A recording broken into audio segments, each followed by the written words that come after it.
Hari Om.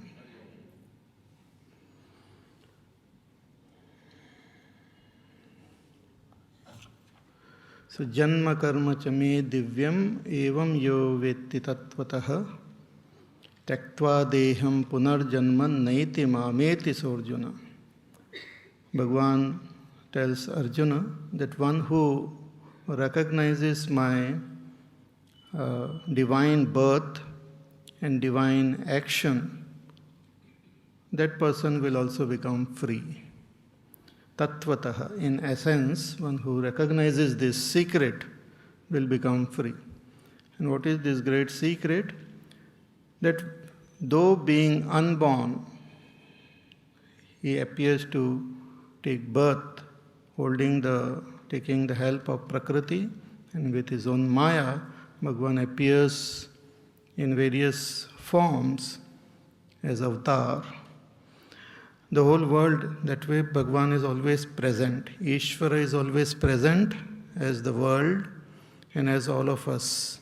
Just as our body is limited but made up of the 5 elements, Bhagavan's body is also this whole entire world. But though all pervading and expressing as this world, he also takes little form within the world. But in essence, my own self as well as the self of God is unborn. We have seen about the Atma that it neither takes birth nor does it die. Similarly, the nature of God is also birthless and deathless. There is no difference in essence between me and God. But there is difference when we talk from the standpoint of the body and intelligence. Jiva is considered to be alpadnya, less intelligent. God is all intelligent. Jiva is less powerful. God is all powerful. Jiva is under the sway of Maya. God is the Lord of that Maya. So there are differences only with respect to the outer form, the body.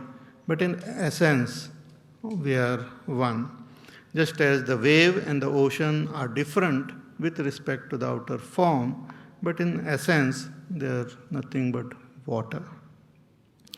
So one who understands this will become free. Tattvataha, in essence, one who understands will gain moksha. So the question is, may come into our mind that is this the philosophy or this path revealed just now, or are there cases where jivas have attained moksha by following this path? So Bhagavan says that many have attained moksha. And how? That is now revealed in the next verse, 10th verse. Vitaraga bhaya krodhaha manmaya mamupashritaha bahavo jnana tapasa puta madbhavamagataha vitaraga bhaya krodhaha manmaya mamupashritaha jnana tapasa puta madbhavamagataha. Bhagavan says, Bahavaha. Bahava means many jivas have attained what? Madbhavam, attained my own being. They have become one with me, means they have recognized their own self and have attained freedom. Many have attained what we call moksha. Moksha is nothing but recognizing our own true self, which is free all the time. So, bahavaha madbhavam agataha. But what were the qualities which they had, because of which they could attain this oneness with God? It says, vitaraga bhaya krodhaha. Those were people who were free from raga, bhaya and krodha. Raga means attachment. Bhaya means fear. Krodha means anger. They were free from all this raga, bhaya and krodha. They go together actually. When there is too much of attachment, then there is fear also. And where there is fear and attachment, there is krodha also comes. When we love someone or when we are attached to someone very much, then there is fear of losing that person or something may happen. Similarly, if there is attachment to our body, there is fear of death. There is attachment to wealth, then fear of losing it. Attachment to people, then again fear of losing. So fear is all the time associated with attachment. Attachment means an intense feeling that I want it. I depend on it. My happiness depends on it. So this feeling comes because of our ignorance of our own nature. But as we follow this path and come to recognize our own self, we will become free of this raga, bhaya, krodha. No attachment, because there is all is my own self. No fear, because there is nothing to be lost. I am eternal. And no krodha, because my happiness is not obstructed in any way. Krodha comes when my flow of my happiness gets obstructed. When I am enjoying very much and some disturbance is there, I get angry. So krodha is like a obstacle, a speed breaker on my path towards happiness. But when I have recognized and realized my nature as happiness, then this krodha also leaves me. Manmayaha, they have become one with, they have understood their oneness with God, means with the totality. That I, the self alone, is there in all. That the self in me is the self in all. Manmayaha, they have become Godmay, divine, identified with the Lord. Mam upashritaha, they are totally dependent on me, totally surrendered to me.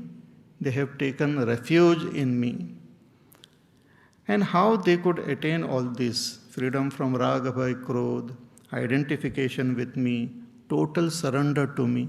Bhagavan says by one sadhana. What? Jnana tapasa, by tapas of knowledge, austerity of knowledge. Knowledge itself is the austerity. No other austerity is required. See, all our sadhanas, they lead us to that knowledge itself. Knowledge, I don't mean theoretical.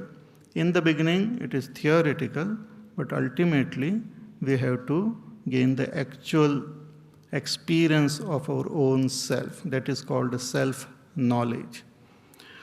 So our scriptures talk about the path of knowledge as Shravan, Manan and Nididhyasan. First we have to listen from the scriptures, from our teachers, listen about what they say about my own nature. Though I am with myself all the time, I don't know who am I, so I have to hear about it from the teachers.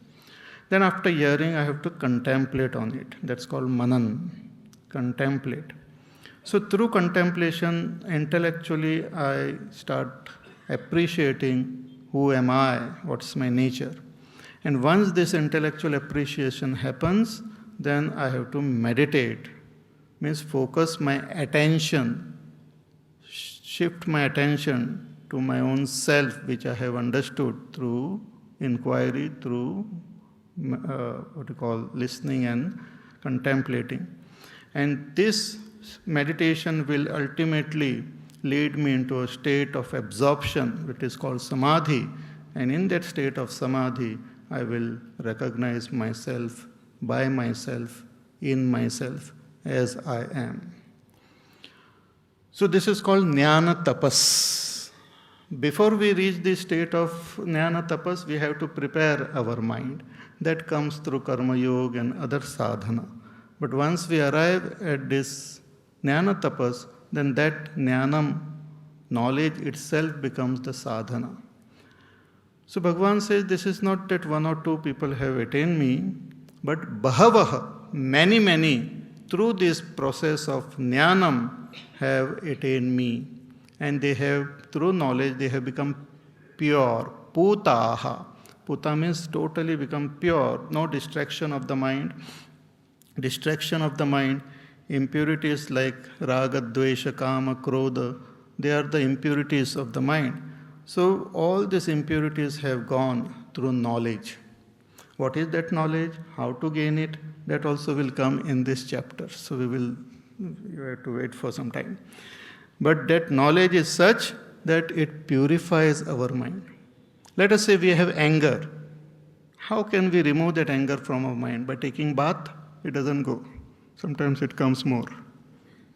By eating some special prasad and all, it doesn't go. By jumping or doing some exercise, it doesn't go. But when I gain proper vision, proper understanding, when I become wise, the anger goes. Anger, jealousy, greed, passion goes with wisdom. Even when sometimes by chance we gain that wisdom. Through experience we said, मैं अभी समझदार हो गया हूँ. गुस्सा करने से कुछ नहीं होता है. What does it mean? Wisdom has come. So wisdom alone is a great purifier. So when the mind becomes absolutely pure, it becomes still. It leads us into a state of meditation. When the mind is tired, we go into the state of sleep. But when the mind is pure, we go into a state of meditation. Meditation cannot happen jabardasti. We can sit jabardasti. We can sit for a long time. But meditation will happen only when the mind has become pure through knowledge. Otherwise, we will just sit for some time and then get up as we were before. So, Vita Raga Bhaya Krodhaha, becoming absolutely free of Rag Bhaya Krodha, identifying with me, taking refuge in me, Bhagavan says, many, through the tapas, path of knowledge, have become absolutely pure and have attained me. So this is not a first time path which I am telling you. So through this knowledge they come to know their divine birth, the divine birth of God and the divine action of God. Indirectly they come to know their own divine birth and divine action. That not being born, I appear to be born. Not performing an action, I appear to perform action. Means my own self is free from birth and death. My own self is free from the sense of doership. When I come to recognize this, I become free. That is called moksha. So again the question comes to our mind that those who surrender to God and those who those who follow this path, they attain moksha. And then is it that God is partial, that He gives moksha to someone and doesn't give moksha to others? Bhagavan says no. That whoever comes to me with whatever